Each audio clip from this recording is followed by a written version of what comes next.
Life has ups and downs.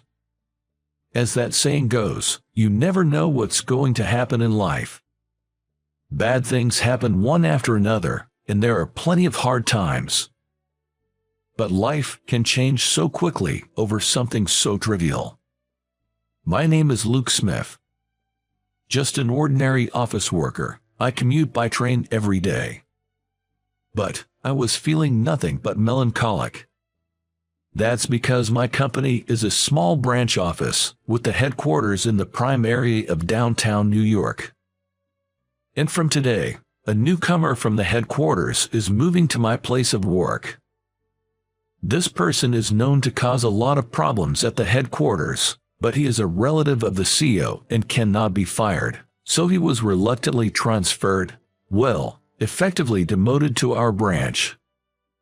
It would make anyone feel down to hear that such a problem child will be assigned to my department. I have experience as a team leader, but it's really hard to work when there's someone who disrupts the flow. I just hope he's not on the same team as mine. With that thought, I am on a crowded train today as well. Well, it's better than being packed like a can of sardines, I guess. While thinking this, I had glanced several times at the crowd of people who, like me, were using the train, when suddenly, a certain woman caught my eye.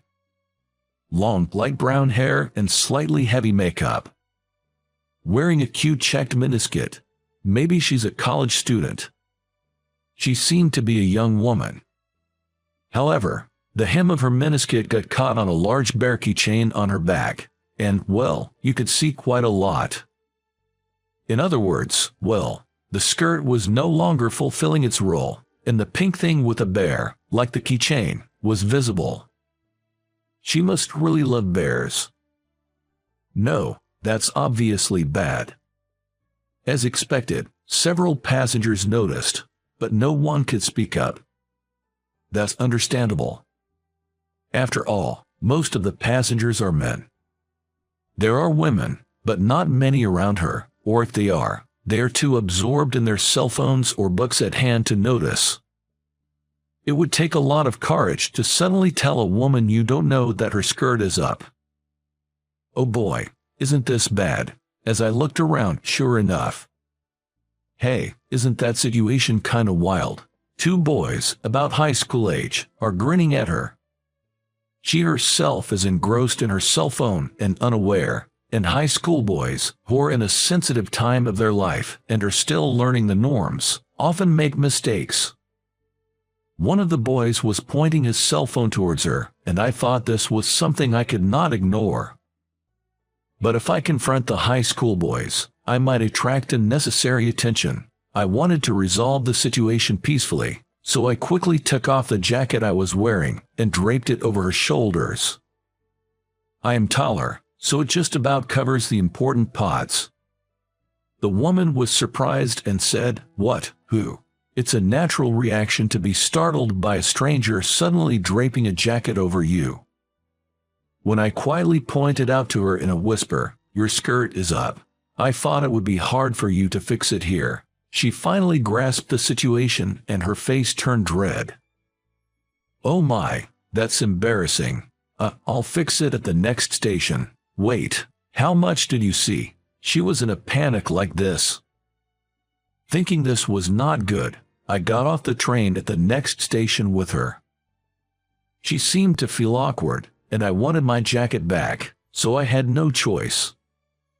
"Wow, I really appreciate it. You're super handsome. I want to thank you. Can you give me your contact info?" I had thought so when I saw her miniskirt, but this woman was rather flighty, or rather, a bit of a party girl. She came on strong, and while I was surprised, I had a meeting this morning, and when I looked at the clock, I was definitely late. I needed to get to work ASAP, so I handed her my business card and said, "Here. This is my business card. Contact me there if you need anything, and don't worry about thanking me," and hopped onto the express train that had just arrived at the station. I finally headed to work, but as expected, I was late for the meeting. Even though I had notified them in advance, I was called into the conference room by the manager. "Luke, it's fine that you helped someone and were late, but bringing the wrong documents to a meeting is not okay." "Yes, I'm sorry. Yes, I was late, and in my rush, I mistakenly grabbed the wrong documents and, as a result, ended up embarrassing myself in the meeting." I was glad I was the only one who was embarrassed, but as one would expect, restless behavior is not good for a member of society. As I was apologizing to my department manager, the manager said, "Well, what's done is done. Make sure it doesn't happen next time. Now, on to the real issue at hand." Saying that, my manager handed me a piece of paper. He's a kind man, and it's rare for him to call me into his office like this.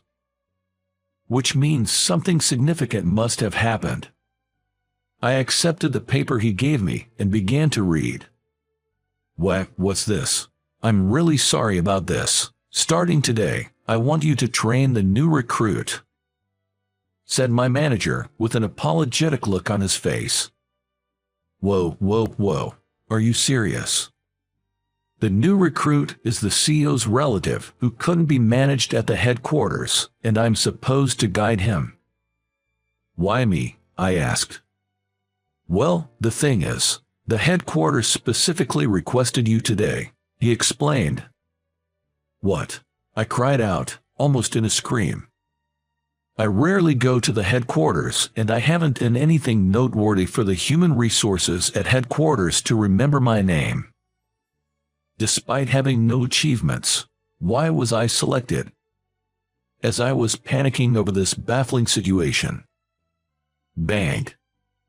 Suddenly, the conference room door swung open, and an agitated subordinate of the department manager rushed in. "Sir, we've got a serious problem," he exclaimed. "What's going on?" "I'm in a meeting with Luke right now," replied the manager. "It's about the new recruit.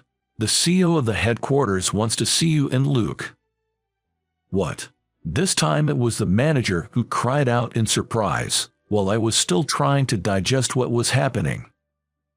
What did he just say? I knew the new recruit was coming, but the CEO as well. What on earth is happening? The manager and I exchanged glances and hurried out of the conference room, heading for the reception room, knowing we couldn't keep the CEO waiting. And there we saw. "Hey, it's you from earlier." "Hi there," she greeted. It was the woman I'd helped on the train. And she was sitting next to the CEO. "Oh, please, give me a break. What the heck is going on here?" I was nearly in panic mode and decided to get my head out of the clouds here. As it turned out, the woman I helped today, whose name is Anna Ashton, is the CEO's daughter. But apparently she's been rather wild and has had difficulty sticking with any company she's joined. She still hasn't shaken off those bad habits, making it difficult for her to hold down a job anywhere. The CEO had hired her as an assistant, but he received criticism internally for being too lenient with his family member. So, the CEO decided to transfer her to a branch office as part of her real-world experience. "I heard you helped my daughter on the train today. As a father, I thank you," the CEO said, bowing his head to me. This made me break out in a cold sweat for a whole different reason, but then I also learned why I had been chosen.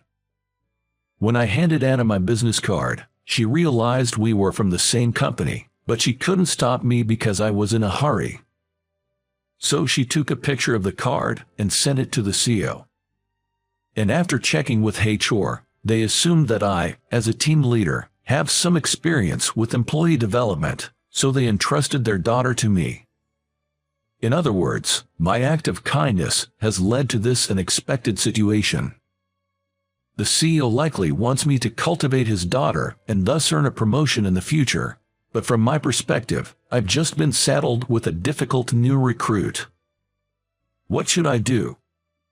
But I had no choice.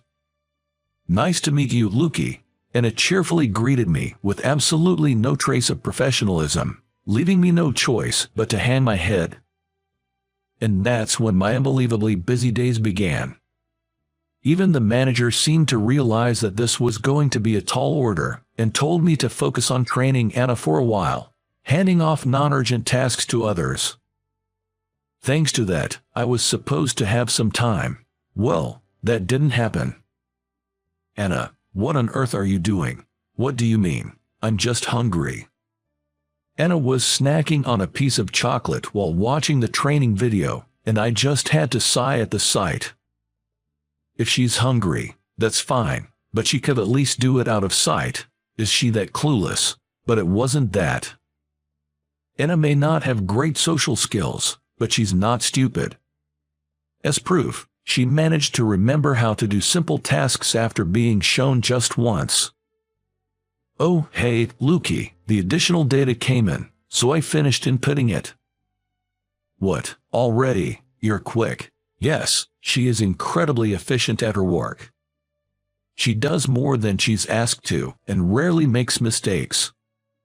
With this level of work, she could easily get by at our head office, but her other problematic behaviors completely overshadow it.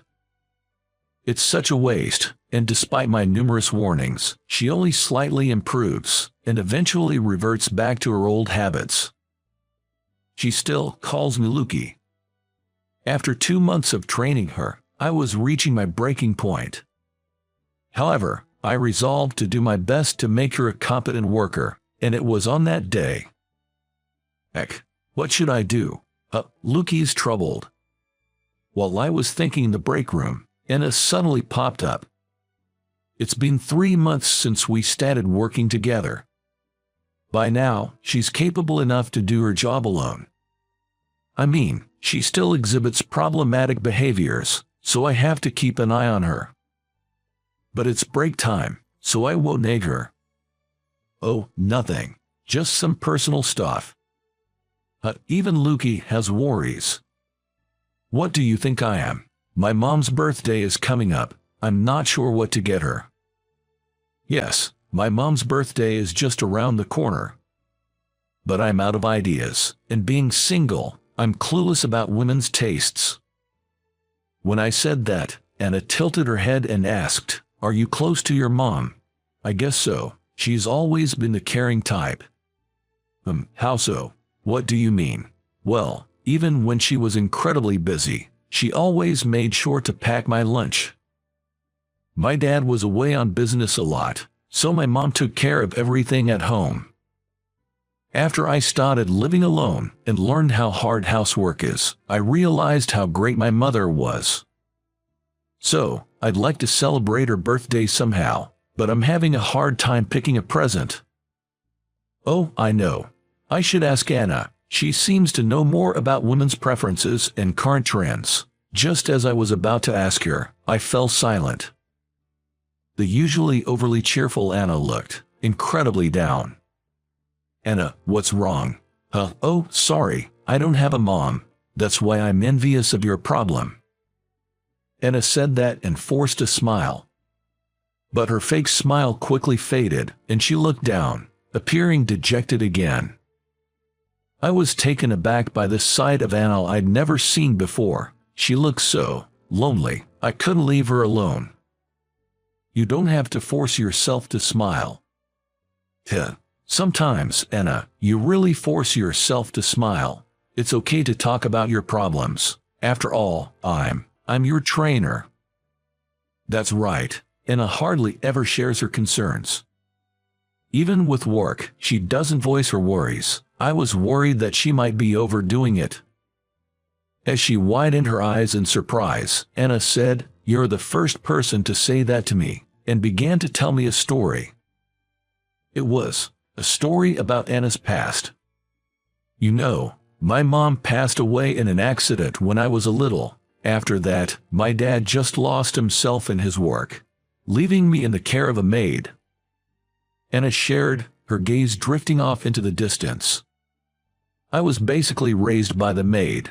I'm grateful to her, I really am. But then again, she was paid to take care of me, right? So, I can't help but wonder if there's really such a thing as unconditional love. Huh, well, I guess it doesn't matter now that I'm all grown up, she said, laughing it off. Watching her, an idea began to form in my mind. Maybe Anna had grown up lacking affection. Her father, the CEO, understood that, which was why he couldn't bear to leave Anna alone and kept her in the company. Upon reaching that conclusion, her actions began to make more sense. Anna's problematic behavior is actually only to those close to her in the company. She often arrived late but would always be early when there was a business deal. She was quiet around people from other departments but often played around with me and those she was close to. I wondered, was this her way of interacting? Causing trouble to get her busy father's attention? Could it be that she grew up without realizing it was wrong? That's why scolding her wouldn't fix her behavior. It wasn't that she didn't want to change, but rather, she might not know any other way to interact. Anna, I started, you're talented. It's about time you quit these problematic behaviors. Haha, you're persistent, Lukey. I've been a little better lately, haven't I? Don't evade the topic. Keep this up, and someday you'll be abandoned. Abandoned? That's strange.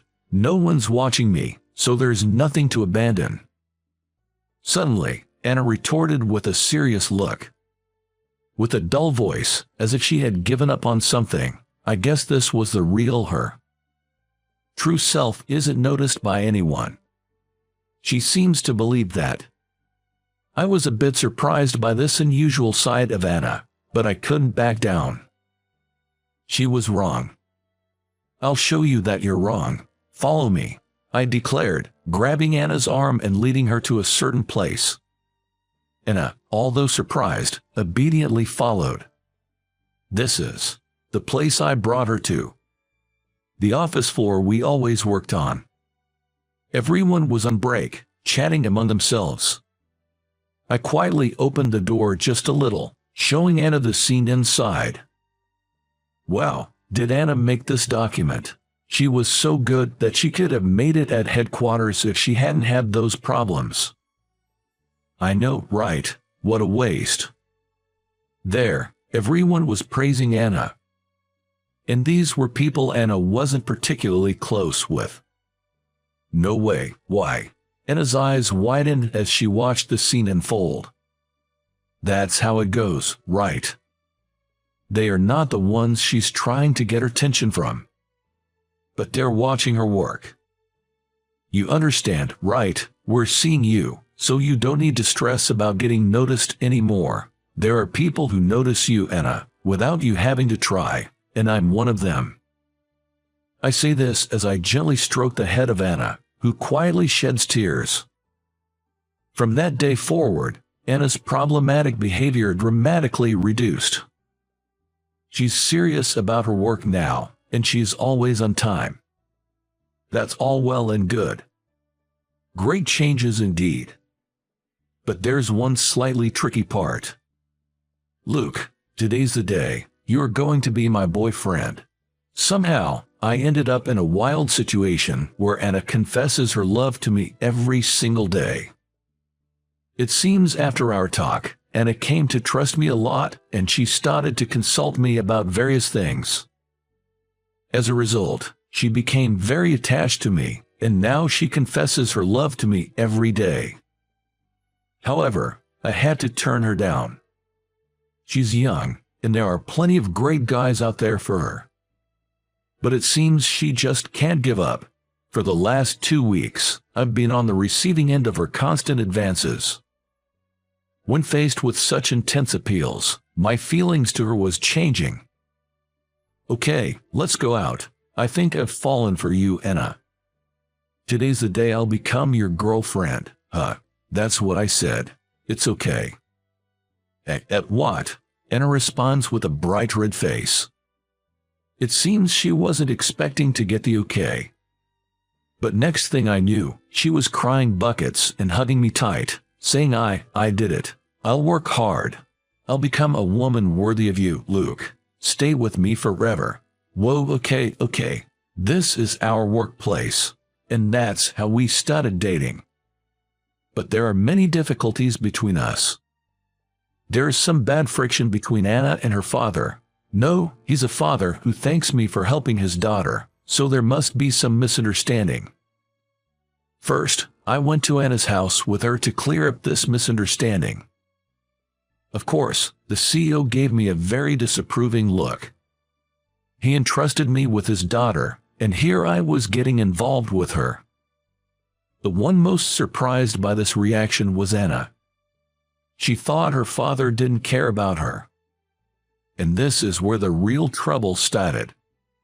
Her father showing concern for her was nice and all, but he was opposed to our marriage. They had a huge fight. But it seemed like it helped them vent their pent-up frustrations. You're always working and neglecting me. Don't act like a father now. I am your father. I've been worried about you. Well, it's too late to worry now, silly. They argued and argued, but finally had a heart-to-heart talk.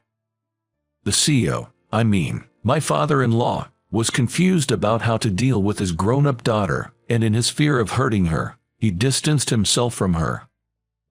This only led to him losing his ability to communicate with her, and he had his own set of worries. Anna realized she was causing her father distress, and that she was loved. Finally, the two of them made peace.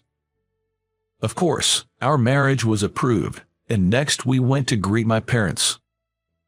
Anna, who never had a mother, was very nervous, but my mom had already heard about the situation and said, "I'm happy to become your mother." Anna was so moved by this that she started crying.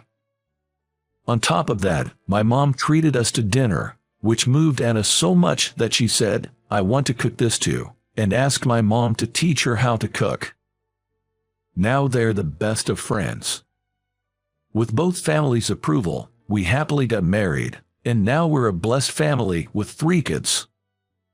My father-in-law is so smitten with his grandchild. His stern face that I've seen at work is nowhere to be found. Anna was surprised to see a side of my father-in-law that she had never seen before, but she said, "It feels like we've finally become a family. I'm so happy. I guess that's a good thing." We couldn't have a wedding because of Anna's pregnancy, but I'd like to see her in a wedding dress someday. With those thoughts, we continue to live happily each day. How did you find today's story? By clicking the subscribe and like button, it will be an encouragement for my content creation. I look forward to hearing from all of you in the comments. See you in the next video.